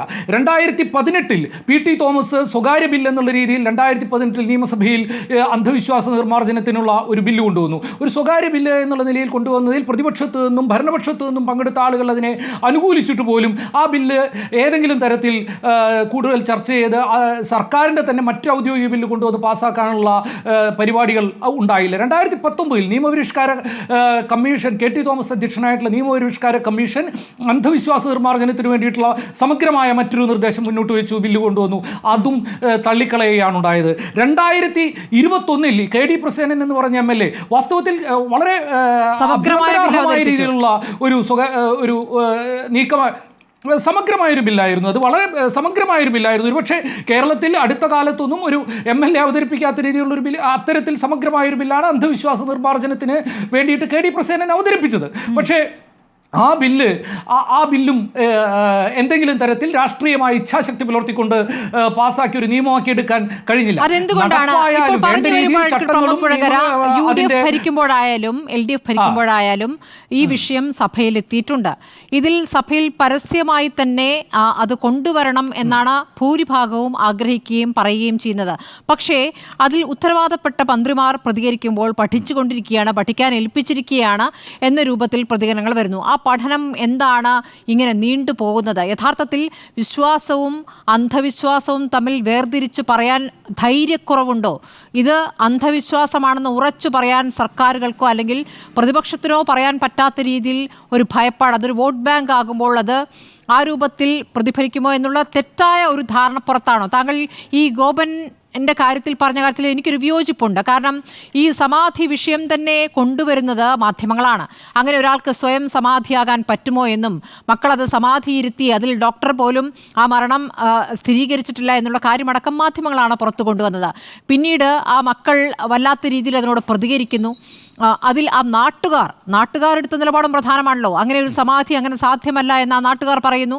ഇതിലെന്തോ ദുരൂഹതയുണ്ടെന്ന് പറഞ്ഞു. അപ്പോൾ ആ രൂപത്തിൽ അതിനെ നിർവീര്യമാക്കുന്ന അല്ലെങ്കിൽ അതിനെ ഒരു സമാധിയായിട്ടും അതിനെ പിന്നീട് ഒരു തീർത്ഥാടന കേന്ദ്രമാകുന്നതിനെ എതിർക്കുന്ന രൂപത്തിൽ കൃത്യമായ അവിടുത്തെ ജനം ഇടപെട്ടിട്ടുണ്ട്. അപ്പോൾ അത് ഒരു പ്രോഗ്രസീവായ പോസിറ്റീവായ ഒരു കാര്യം അവിടെ നടന്നിട്ടുണ്ട്, മാധ്യമങ്ങളുടെ ഭാഗത്തും ഉണ്ടായിട്ടുണ്ട്. താങ്കൾ പറഞ്ഞതുപോലെ ഗോപൻ സ്വാമി എന്ന് വിളിക്കണോ അതോ ഗോപൻ എന്ന് വിളിക്കണോ എന്നുള്ള ഒരു കൺഫ്യൂഷൻ അവിടെ ഉണ്ടായിരുന്നിരിക്കാം. പക്ഷേ എന്നാലും ആ വാർത്താ രൂപത്തിലെത്തി കൊണ്ടുവന്നത് മാധ്യമങ്ങൾ തന്നെയാണ്. അപ്പോൾ ഇങ്ങനെ ഒരു സമൂഹം പുറത്തുണ്ട്. പിന്നെ എന്താണ് സർക്കാരിന് പേടി? രവീന്ദ്ര ധബോൾക്കർ മരിച്ച് 2ാമത്തെ ദിവസമായപ്പോഴേക്കും അവിടെ നിയമം കൊണ്ടുവരാൻ മഹാരാഷ്ട്രയ്ക്ക് സാധിച്ചു. അന്ധവിശ്വാസങ്ങൾക്കെതിരെ സമരം ചെയ്തതിൻ്റെ പേരിൽ അല്ലെങ്കിൽ പ്രക്ഷോഭം നടത്തിയതിൻ്റെ പേരിൽ കൊല്ലപ്പെട്ട രവീന്ദ്ര ധബോൾക്കറിൻ്റെ മരണശേഷം അന്ധവിശ്വാസ വിരുദ്ധ ബില്ല് കൊണ്ടുവരാൻ മഹാരാഷ്ട്രയ്ക്ക് സാധിച്ചെങ്കിൽ എന്തുകൊണ്ട് കേരളത്തിന് പറ്റുന്നില്ല? തീർച്ചയായും ഇപ്പോൾ മാധ്യമങ്ങളുടെ ഇത് എന്ന് പറയുന്നത് ഈ ഗോപൻ അദ്ദേഹം മരിച്ച ആ വിഷയത്തിൽ മാത്രമായിട്ടല്ല നിൽക്കുന്നത്. തീർച്ചയായിട്ടും കേരളത്തിലെ മാധ്യമങ്ങൾ ഇത്തരം ഇതിൽ ഞാൻ മാധ്യമങ്ങളെ മാത്രമായിട്ടൊന്നും പറയുന്നില്ല. മാധ്യമങ്ങൾ എന്ന് പറയുന്നത് അതിപ്പോൾ സ്ഥിരം ഒരു ഫാഷനാണല്ലോ, മാപ്രാവിളികളും ആക്രമണങ്ങളും ഒക്കെ. നമ്മുടെ സമൂഹത്തിൻ്റെ ഒരു പരിച്ഛേദം മാത്രമാണ് മാധ്യമങ്ങൾ. രാഷ്ട്രീയ കക്ഷികളുടെ പരിപാടികളൊക്കെ വിശുദ്ധവും അവിടുന്ന് മാധ്യമങ്ങളിലെത്തുമ്പോൾ മാത്രം എന്തോ നിലവാര തകർച്ചയും എന്നൊന്നുമുള്ള ഒരു നിരക്ഷര രാഷ്ട്രീയ സാമൂഹ്യ വായന നടത്താൻ ഞാൻ തയ്യാറല്ല. അപ്പോൾ അത് അവിടെ നിൽക്കട്ടെ. ഈ രണ്ട് കാര്യങ്ങൾ ഇപ്പോൾ ഈ പറഞ്ഞതിൽ തന്നെ വെച്ച് നമുക്ക് തുടർന്ന് പറയാം. ഈ വിശ്വാസവും അന്ധവിശ്വാസവും എന്നുള്ളത് തന്നെ വലിയ പ്രശ്നമുള്ളൊരു കാര്യമാണ്. നമ്മുടെ സമൂഹത്തിൽ ഈ വിശ്വാസം എന്ന് പറയുന്നത് തന്നെ അന്ധവിശ്വാസമാണ്. അങ്ങനെ ഈ ഇപ്പോൾ ദൈവമുണ്ടോ എന്ന് ചോദിച്ചു കഴിഞ്ഞാൽ, ഇപ്പോൾ ഇത്തരം ഒരു ചർച്ചയായതുകൊണ്ട് അത് മറച്ചു വയ്ക്കേണ്ട കാര്യമൊന്നുമില്ല. ഞാൻ ദൈവത്തിൽ വിശ്വസിക്കുന്ന ഒരാളല്ല. ദൈവത്തിൽ വിശ്വസിക്കുന്ന ഒരാൾക്ക് അതായത് മുകളിലിരുന്ന ഒരാൾ ഇങ്ങനെ മണ്ണൊക്കെ ഒഴിച്ച് ഊതി ആളുകളെ ഉണ്ടാക്കിയെന്നും ഭൂമി ഉണ്ടാക്കിയെന്നും അത് കയ്യിലിട്ട് തിരിക്കുന്നുവെന്നും നമ്മുടെയൊക്കെ വീടുകളിൽ രാത്രി ആളുകൾ എങ്ങനെയൊക്കെ എന്തൊക്കെ ചെയ്യുന്നുവെന്നും ആളുകളുടെ വസ്ത്രം ധരിക്കുന്നോ, കൈ പുറത്ത് കാണുന്നോ, കണ്ണ് പുറത്ത് കാണുന്നോ, അല്ലെങ്കിൽ ആർത്തവ പ്രായത്തിലുള്ള സ്ത്രീകൾ മല കയറുന്നോ എന്നൊക്കെ നോക്കാനിരിക്കുന്ന ഒരു ദൈവമുണ്ട് എന്ന് നിങ്ങൾ വിശ്വസിക്കുകയാണെങ്കിൽ പിന്നെ ആ ദൈവത്തിന് എന്ത് ചെയ്യാം? അതിലും വലിയൊരു അന്ധവിശ്വാസം വേറെ ഇല്ലല്ലോ. അപ്പോൾ ദൈവത്തിൽ വിശ്വസിച്ച് തുടങ്ങിയാൽ തന്നെ നിങ്ങൾക്ക് അന്ധവിശ്വാസത്തിലേക്കുള്ള ദേശീയപാത തുറന്നു കിട്ടിയെന്നാണ് അർത്ഥം. അതവിടെ നിൽക്കട്ടെ. എങ്കിൽ പോലും ഇനി ഈ അന്ധവിശ്വാസ നിർമ്മാർജ്ജന നിയമം എന്ന് പറയുന്നത് കൊണ്ടുവരുന്നത് ജനങ്ങളുടെ നിത്യജീവിതത്തെ ബാധിക്കുകയും വ്യക്തികളെ ഇത്തരത്തിലുള്ള അന്ധവിശ്വാസങ്ങളുടെ നേരിട്ടുള്ള ഇരകളാക്കുകയും ചെയ്യുന്ന, യുക്തിസഹമായി ജീവിക്കാൻ കഴിയുന്ന, വ്യക്തി ജീവിതത്തിന് അപ്പുറത്തേക്ക് ഒരു സാമൂഹ്യ ജീവിതത്തെ കൂടി ബാധിക്കുന്ന തരത്തിലുള്ള ദുരാചാരങ്ങളെ നിയന്ത്രിക്കുന്നതിനാണ് ഈ അന്ധവിശ്വാസ നിർമ്മാർജ്ജന നിരോധന നിയമം എന്ന് പറയുന്ന ഒരു സാധനം കൊണ്ടുവരേണ്ടത്. ഇത് നോക്കൂ, കേരളം പോലെ പൊയ്കൈ അപ്പച്ചൻ മുതൽ ശ്രീനാരായണ ഗുരു അടക്കമുള്ള ആളുകൾ, നവോത്ഥാന നായകന്മാർ എന്ന് നമ്മൾ ഇന്ന് വിളിക്കുന്ന അത്തരത്തിലുള്ള സാമൂഹ്യ പരിഷ്കർത്താക്കളെല്ലാം നേരിട്ടേറ്റുമുട്ടിയ ഒന്നാണ് ഈ അന്ധവിശ്വാസങ്ങളുമായിട്ടുള്ളത്. അവർ ദൈവവിശ്വാസികളൊക്കെ ആയിരുന്നു. ഇത്തരത്തിലുള്ള പ്രകടമായ രീതിയിൽ സമൂഹത്തിൻ്റെ മുന്നോട്ട് പോക്കിനെ തടസ്സപ്പെടുത്തുന്ന ഇത്തരം അന്ധവിശ്വാസങ്ങളുമായിട്ട്. അപ്പോൾ ഈ നിയമം നിലനിൽക്കുന്ന എവിടെയാണ്? നമ്മൾ ഇന്നും വലിയ പിന്നാക്കം കിടക്കുന്നു എന്ന് പറയുന്ന വാസ്തവത്തിൽ തന്നെ സാമൂഹ്യമായി കേരളത്തിൻ്റെ അത്ര മറ്റു പല രീതികളിലും മുന്നോക്കമല്ലാത്ത സംസ്ഥാനങ്ങളായ ബീഹാറിലും ഒഡീഷയിലും ഛത്തീസ്ഗഡിലും ഒരു മഹാരാഷ്ട്രയിലും ഒക്കെയാണ് അന്ധവിശ്വാസ നിർമ്മാർജ്ജന നിരോധന നിയമം ഒരു തരത്തിലുള്ളത്. അത് നടപ്പാക്കുന്നതൊക്കെ വളരെ അതിൻ്റെ കാര്യങ്ങളൊക്കെ വളരെ പിന്നിലാണ്. എങ്കിൽ പോലും എന്താണ് ഇതിന് കാരണം എന്നുള്ളത് ഇപ്പോൾ മാധ്യമങ്ങൾ എന്ന് പറഞ്ഞുകൊണ്ട് ഞാൻ പറയുകയാണ്. അത് മാധ്യമങ്ങളിൽ മാത്രമായിട്ട് നിൽക്കുന്നതല്ല. നമ്മൾ ശബരിമല സീസൺ തുടങ്ങിയ സ്വാമിയെ ശരണമയ്യപ്പ എന്ന് പറഞ്ഞിട്ടാണ് നമ്മുടെ വാർത്തകളിലെ ഒരു സെക്ഷൻ തുടങ്ങുന്നത്. അല്ലെങ്കിൽ നോമ്പിനെ കുറിച്ചായാലും, അതായത് മതബദ്ധമായൊരു ജീവിതത്തെ, മതവിശ്വാസത്തെ, ഇത്തരം മന്ത്രിച്ചു കെട്ടലിനെ, ഊതിച്ചു കെട്ടലിനെ, ഇത്തരം കാര്യങ്ങളെയൊക്കെ സ്വാഭാവികവൽക്കരിക്കുക, മതബദ്ധമായൊരു ജീവിതത്തെ സ്വാഭാവികവൽക്കരിക്കുകയും മതേതരമായ, സെക്യുലറായ, ആധുനികമായൊരു ജനാധിപത്യ ജീവിതത്തെ രണ്ടാം തരമാക്കുകയും ചെയ്യുന്ന ഒരു പരിപാടി ഇതിൻ്റെ ഇടയിലൂടെ നടന്നു വരികയാണ്. അതിന് മുൻകൈ കിട്ടുന്ന ഒരു രാഷ്ട്രീയ കാലാവസ്ഥ കൂടി ഈ നാട്ടിലുണ്ട്. അതുകൊണ്ടാണ് ചെങ്കോലെടുത്തൊരു പ്രധാനമന്ത്രി പൂജാരിമാരെ വെച്ച് പാർലമെൻറ്റിൻ്റെ ഉദ്ഘാടനം നടത്തുകയും രാമക്ഷേത്രത്തിന് പോവുകയും ഇതാണ് ഇന്ത്യയുടെ പുതിയ സ്വാതന്ത്ര്യം എന്നൊക്കെ പറയുമ്പോൾ ഒരു തരത്തിൽ ഒരു പിന്തിരിപ്പനായ ഒരു രാഷ്ട്രീയ കാലാവസ്ഥയോടൊപ്പം ഇത്തരത്തിലുള്ളൊരു സാമൂഹ്യ ഘടന കൂടി സൃഷ്ടിക്കപ്പെടുന്നു. മറ്റൊന്നു കൂടിയുണ്ട്. നമ്മൾ നോക്കൂ, വിജയിക്കുന്നു എന്നുള്ളത് കൊണ്ട്, വിജയിക്കുന്നില്ല എന്നുള്ളത് കൊണ്ടും വ്യക്തിപരമായി ഒറ്റയൊറ്റയായ ക്രൈമുകളിൽ ഏർപ്പെടുന്നത് കൊണ്ടുമാണ് പലപ്പോഴും ഇത്തരമുള്ള ആളുകൾ പിടിക്കപ്പെടുകയും ഇത്തരമുള്ള ചർച്ചകൾ വരികയും ചെയ്യുന്നത്. ഇപ്പോൾ നേരിട്ട് പറയുകയാണെങ്കിൽ നമ്മുടെ ആൾദൈവങ്ങളെ നോക്കൂ. ഈ ആൾദൈവങ്ങളെ കൂടി നിരോധിക്കാനുള്ളൊരു നിയമമാണ് പി ടി തോമസിന്റെ ബില്ലിൽ ഉണ്ടായിരുന്നതെന്നാണ് ഞാൻ കരുതുന്നത്. അതായത് ആൾദൈവങ്ങൾ അല്ലെങ്കിൽ മറ്റു തരത്തിലുള്ള സ്വാമിമാരാകട്ടെ, ഇത്തരം അന്ധവിശ്വാസങ്ങൾ വളർത്തുന്ന തരം പരസ്യങ്ങളും ഉൽപ്പന്നങ്ങളും ഒന്നും പത്രങ്ങളിൽ പരസ്യമായി കൊടുക്കരുത്. പക്ഷേ നമ്മളിപ്പോൾ പത്രങ്ങൾ എടുത്തു കഴിഞ്ഞാൽ എന്തൊക്കെ തരം പരസ്യങ്ങളാണ് കാണുന്നത്? തീർച്ചയായും. അല്ല, അതിൽ വേറൊരു കാര്യം കൂടിയുണ്ട്. ഇപ്പോൾ കൃപാസനം എന്ന് പറയുന്ന ഒരു പത്രം, ഇത് ചമ്മന്തിയാക്കി അരച്ചു കൊടുക്കുക. എനിക്കറിയാവുന്ന ഒരു കുടുംബത്തിൽ അവരുടെ മാനസികമായ ചില വെല്ലുവിളികൾ നേരിടുന്ന വിദ്യാസമ്പന്നയായ ഒരു സ്ത്രീയുടെ അമ്മ അവർക്ക് ചെയ്തു കൊടുത്തിരുന്നത് കൃപാസനം അരച്ച് ചമ്മന്തിയാക്കിയിട്ട് എന്തോ കൊടുക്കുകയാണ്. ഇത് മാറുമെന്ന് കഴിച്ചിട്ട് അവർ മറ്റു മരുന്നുകൾ കഴിക്കാൻ വിസമ്മതിക്കുന്നു എന്നുള്ളതുകൊണ്ട് നോക്കൂ, ഈ വിദ്യാഭ്യാസമുണ്ട് എന്ന് നമ്മൾ പറയുന്ന മനുഷ്യർ പോലും, അതായത് നമ്മൾ റോക്കറ്റ് വിടുമ്പോഴും സാറ്റലൈറ്റ് വിടുമ്പോഴും അതിൽ നാരങ്ങ വെച്ചിട്ട് ഒരു കുറിയും വരച്ച് വിടുന്ന തരത്തിലുള്ള ശാസ്ത്രബോധമില്ലാത്ത സാങ്കേതിക വിദഗ്ധർ ഈ നയിക്കുന്ന ഒരു രാജ്യം കൂടിയാണ് നമ്മളുടെ. ശാസ്ത്രബോധവും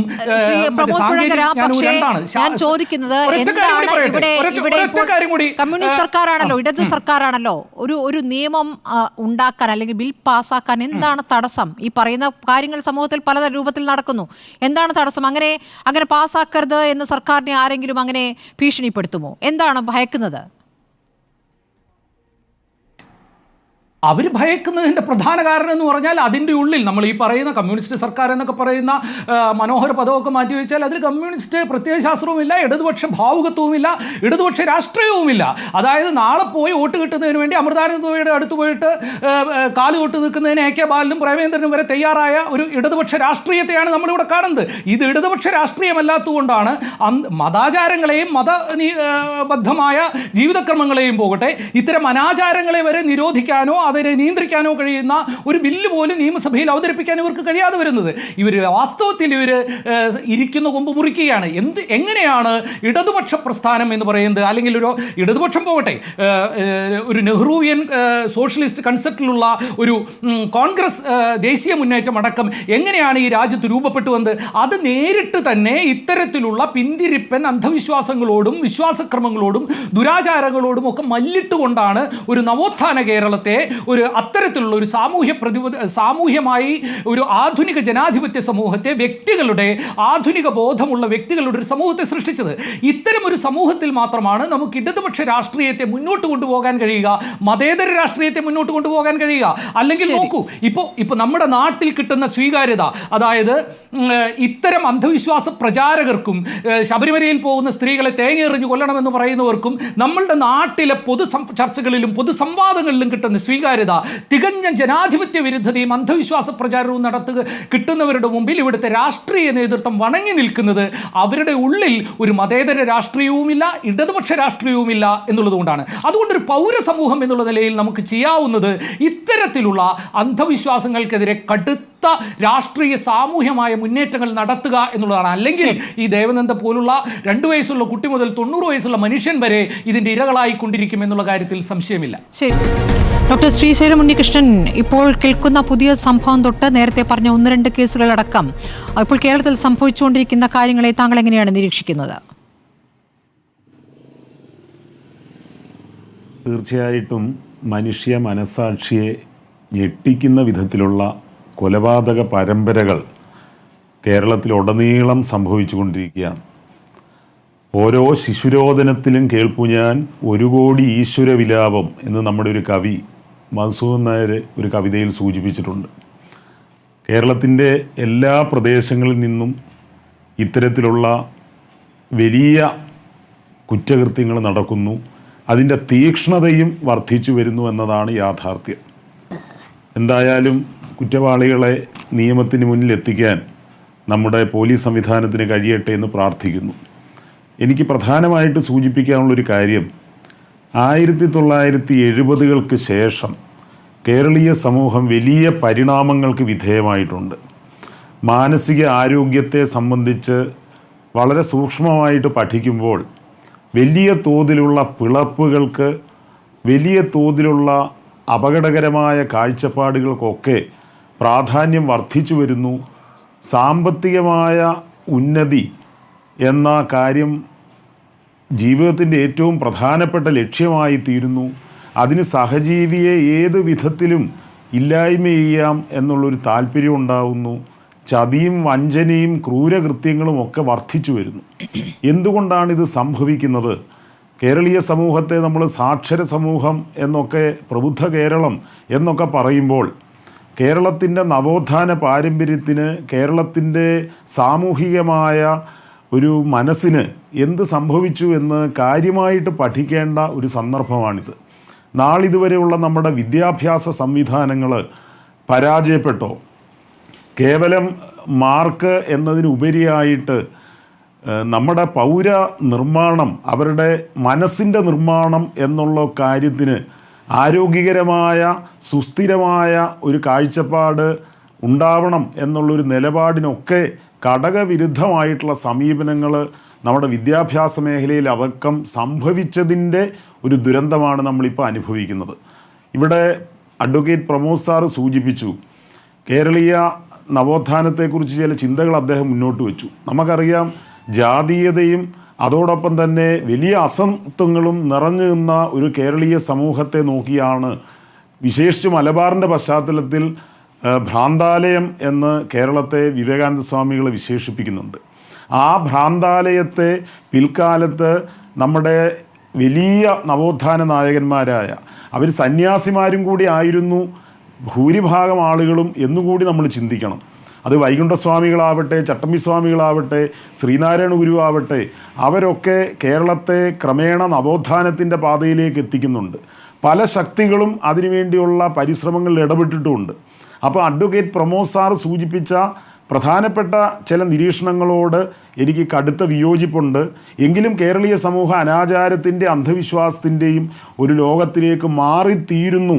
അതിൻ്റെ കാരണങ്ങളിലേക്ക്, അടിസ്ഥാന കാരണങ്ങളിലേക്ക് അടക്കുമ്പം മതമല്ല പ്രശ്നം. അദ്ദേഹം സൂചിപ്പിച്ചിരുന്നു, ദൈവവിശ്വാസം ഇത്തരത്തിലുള്ള അന്ധവിശ്വാസത്തിലേക്കും അനാചാരത്തിലേക്കുമുള്ള ദേശീയ പാതയാണ്. അങ്ങനെയാണെങ്കിൽ വിവേകാനന്ദ സ്വാമികൾ ദൈവവിശ്വാസിയായിരുന്നു. വിശ്വാസത്തിനെതിരായ ഒരു ചർച്ച നടത്തേണ്ടതില്ല. നമ്മളിവിടെ അന്ധവിശ്വാസമാണ് ചർച്ച ചെയ്യുന്നത്. വിശ്വാസവും അന്ധവിശ്വാസം തമ്മിൽ അത് ഓരോരുത്തരും അതിനെ ആപേക്ഷികമായി കാണുന്നു എന്നുള്ളൊരു വിഷയം കൂടിയുണ്ട്. അല്ല, ഞാൻ ചോദിക്കുന്നത് നമ്മുടെ ഇപ്പോഴത്തെ സമൂഹത്തെ നോക്കുകയാണെങ്കിൽ ശ്രീ ശ്രീശൈലം, ഇവിടെ സാഹിത്യോത്സവങ്ങൾ നടക്കുന്നു, ഫിലിം ഫെസ്റ്റിവലുകൾ നടക്കുന്നു. അതിപ്പോൾ ഇടയ്ക്കിടയ്ക്ക് നടന്നുകൊണ്ടിരിക്കുകയാണല്ലോ. ഒരുപാട് സാംസ്കാരിക പരിപാടികൾ നടക്കുന്നു. അതൊരു വശത്ത് നടക്കുകയാണ്. ഇവിടെ ശാസ്ത്ര സാഹിത്യ പരിഷത്ത് പോലുള്ള സംവിധാനങ്ങളുണ്ട്. ഇതൊക്കെ തന്നെയും പ്രവർത്തിച്ചിട്ടും ശാസ്ത്രാവബോധത്തിനപ്പുറത്തേക്ക് ഈ രൂപത്തിൽ പിന്നാക്കം നടക്കുന്ന അവസ്ഥ എന്തുകൊണ്ടാണ് സംഭവിക്കുന്നത്? അതാണ് ഞാൻ അടിസ്ഥാനപരമായിട്ട് സൂചിപ്പിക്കുന്നത്. നമ്മുടെ നവോത്ഥാന സംസ്കാരത്തെ ഇടയ്ക്ക് ഹൈജാക്ക് ചെയ്യപ്പെട്ടു. വളരെ കൃത്യമായിട്ട് ഈശ്വര വിശ്വാസത്തെയും ആധ്യാത്മികതയെയും തമസ്കരിക്കുന്ന ഒരു നിലപാടുണ്ടായി. നമുക്കറിയാം, കേരളത്തിലെ 99% ആളുകളും ഈശ്വര വിശ്വാസികളാണ്. വ്യത്യസ്ത ജാതിയിൽ മതങ്ങളിലൊക്കെ വിശ്വസിക്കുന്നവർ. ആ വിശ്വാസ സങ്കല്പത്തെ ഒന്നടങ്കം അന്ധവിശ്വാസമെന്നോ യുക്തിവിരുദ്ധമെന്നോ അത് നവോത്ഥാനത്തിന് വിരുദ്ധമായിട്ടുള്ള പ്രതിലോമ രാഷ്ട്രീയത്തിൻ്റെ നിലപാടാണെന്നോ പറയുന്നതിനോട് എനിക്ക് വിയോജിപ്പുണ്ട്. തീർച്ചയായിട്ടും അനാചാരങ്ങളുണ്ട്. അനാചാരങ്ങളെ നിർമ്മാർജ്ജനം ചെയ്യേണ്ട ശക്തമായ നിയമങ്ങളും ഉണ്ടാവണം. എന്തുകൊണ്ട് കേരളത്തിന് അങ്ങനെ ഒരു ഇച്ഛാശക്തി ഉണ്ടാവുന്നില്ല എന്ന് കൃത്യമായിട്ട് സ്മൃതി സൂചിപ്പിച്ചല്ലോ. എന്തുകൊണ്ടുണ്ടാവുന്നില്ല എന്ന ചോദ്യത്തിന് നമ്മുടെ വോട്ട് ബാങ്ക് രാഷ്ട്രീയവുമായിട്ട് ആഴത്തിൽ ബന്ധമുണ്ട്. വളരെ വലിയ വിശ്വാസ വഞ്ചനകളും ചതികളും വലിയ തോതിലുള്ള ദുരാചാരങ്ങളുമൊക്കെ കേരളത്തിലേക്ക് മടങ്ങി വരാനുള്ള കാരണം കേരളത്തിൻ്റെ മാനസിക നില, മാനസിക ആരോഗ്യക്ഷമത. നമ്മൾ പ്രബുദ്ധ കേരളം എന്നൊക്കെ ഇങ്ങനെ പറഞ്ഞാൽ പോരാ. അടിസ്ഥാനപരമായി എന്താണ് സംഭവിക്കുന്നത്? വലിയ തോതിലുള്ള കുറ്റവാളികളുടെ സമൂഹമായിട്ട് മാറിക്കൊണ്ടിരിക്കുകയല്ലേ. എന്ന് മാത്രമല്ല, സംഘടിതമായ കുറ്റകൃത്യം. ഞാൻ ആദ്യം സൂചിപ്പിച്ചതുപോലെ ഒരാളെ കൊല്ലുക എന്നത് അതിനിന്ദ്യം. അതിലേറെ പൈശാചികമായ കൊലപാതകങ്ങൾ നടക്കുന്നു, കൂട്ട ആത്മഹത്യകൾ നടക്കുന്നു, വിഷാദ രോഗത്തിൻ്റെ പിടിയിലകപ്പെട്ടവരുടെ എണ്ണം വർദ്ധിക്കുന്നു. ഏത് വിധത്തിലും ഒരു പൗരസമൂഹത്തിന് അഭിമാനിക്കാവുന്ന അവസ്ഥയിലല്ല നമ്മൾ മാറിത്തീരുന്നത്. ഇതിനെതിരെ ശക്തമായ നടപടികൾ എടുക്കേണ്ട സംവിധാനങ്ങൾ വളരെ കൃത്യമായി പക്ഷപാതപരമായി വിഭാഗീയമായി സംസാരിക്കുന്നു. ഇപ്പം ഇവിടെ സൂചിപ്പിച്ചല്ലോ, സമാധി എന്ന വിഷയത്തെക്കുറിച്ച് സൂചിപ്പിച്ചു. ഒരാൾക്ക് സമാധിയാവാൻ സാധിക്കുമോ എന്നൊരു ചോദ്യം ഉന്നയിച്ചു. ഞാൻ പറഞ്ഞത്, ആ തിരുവനന്തപുരത്ത് നടന്ന സംഭവം അദ്ദേഹത്തിൻ്റെ യഥാർത്ഥമായ നിലപാട് എന്തായിരുന്നു, അദ്ദേഹം ആരായിരുന്നു എന്നതിനെക്കുറിച്ച് നമ്മൾ ചർച്ച ചെയ്യണം, തീർച്ചയായിട്ടും ചർച്ച ചെയ്യണം. പക്ഷേ അതിൻ്റെ പേരിൽ സമാധി എന്ന സങ്കല്പത്തെ അങ്ങേയറ്റം നിന്ദ്യമായിട്ട് അവതരിപ്പിക്കുന്നത് ശരിയല്ല.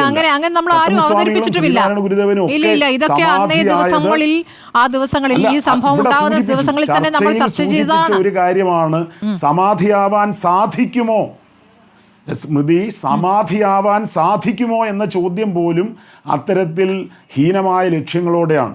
അദ്ദേഹത്തിന് അതാകാൻ സാധിക്കുമോ എന്നത് അദ്ദേഹത്തിൻ്റെ ആധ്യാത്മികമായ ബോധ നിലവാരം അനുസരിച്ച് നമ്മൾ തീരുമാനിക്കേണ്ട ഒരു കാര്യമാണ്. അതിനു പകരം അടിസ്ഥാന സങ്കല്പങ്ങളെ, ഇവിടെയാണ് പ്രശ്നം. നമ്മൾ കാര്യങ്ങൾ കൃത്യമായിട്ട് മനസ്സിലാക്കണം. നമ്മൾ യഥാർത്ഥ കറൻസി അംഗീകരിക്കണം. വ്യാജ കറൻസിയാണ് നമ്മൾ എതിർക്കേണ്ടത്. ശരി, ഏതാണ് വ്യാജം, ഏതാണ് യഥാർത്ഥ കറൻസി എന്ന് തിരിച്ചറിയാൻ ഭയക്കുന്നത് കൊണ്ടായിരിക്കാം ഒരുപക്ഷെ സർക്കാർ ഒരു നിയമത്തിലേക്ക് പോകാത്തതും. കെ എം ആന്റണി, ഇതിപ്പോൾ യഥാർത്ഥ പ്രതികളിലേക്ക് ഈ അന്വേഷണം ചെന്നെത്തുമോ?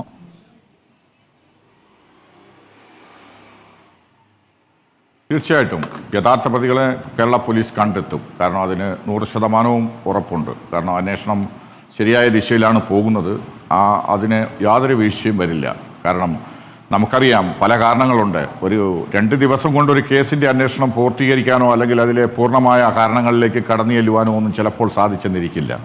കാരണം നമ്മളറിയാത്ത ചില സാഹചര്യങ്ങളും അറിയാത്ത വ്യക്തികളും അല്ലെ ഇതുവരെ പിക്ചറിൽ വരാത്ത ആളുകളും ഒക്കെ ചിലപ്പോൾ ഇതിനകത്തുണ്ടാവാം, അല്ലെ കാരണങ്ങൾ കാണും. ഇപ്പോൾ ഇവർക്ക് കിട്ടിയിരിക്കുന്ന വിവരങ്ങളുടെ അടിസ്ഥാനത്തിൽ സമഗ്രമായ ഒരു അന്വേഷണം, കുറച്ചുകൂടെ വിശാലമായ അന്വേഷണം പോലീസ് നടത്തുമ്പോഴാണ് എന്തുകൊണ്ടാണ് അമ്മാവനായിട്ടുള്ള ഈ വ്യക്തി ആ കുഞ്ഞിനെ കിണറ്റിലെറിഞ്ഞ് കൊന്നതെന്നുള്ളത്.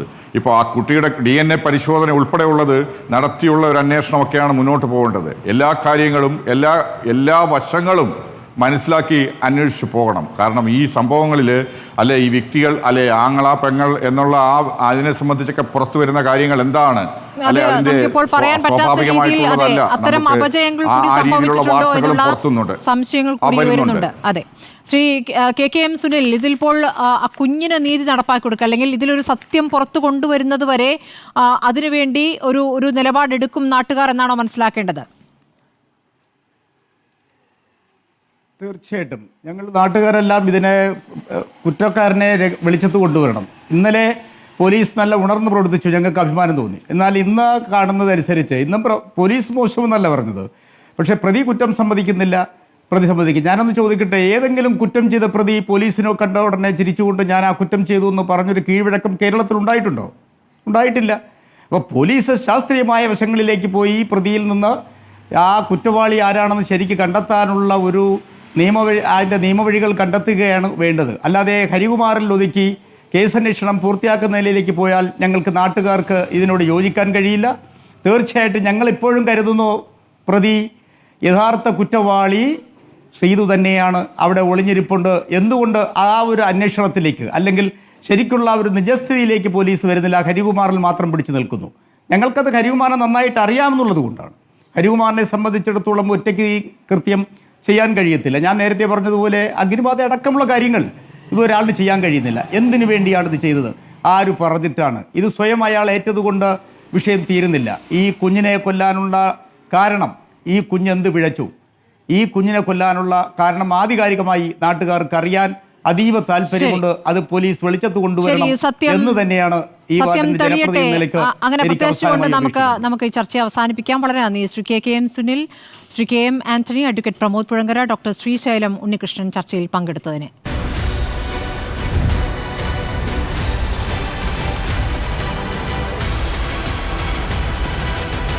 ഡിബേറ്റ് വിത്ത് സ്മൃതി പരുത്തിക്കാട്.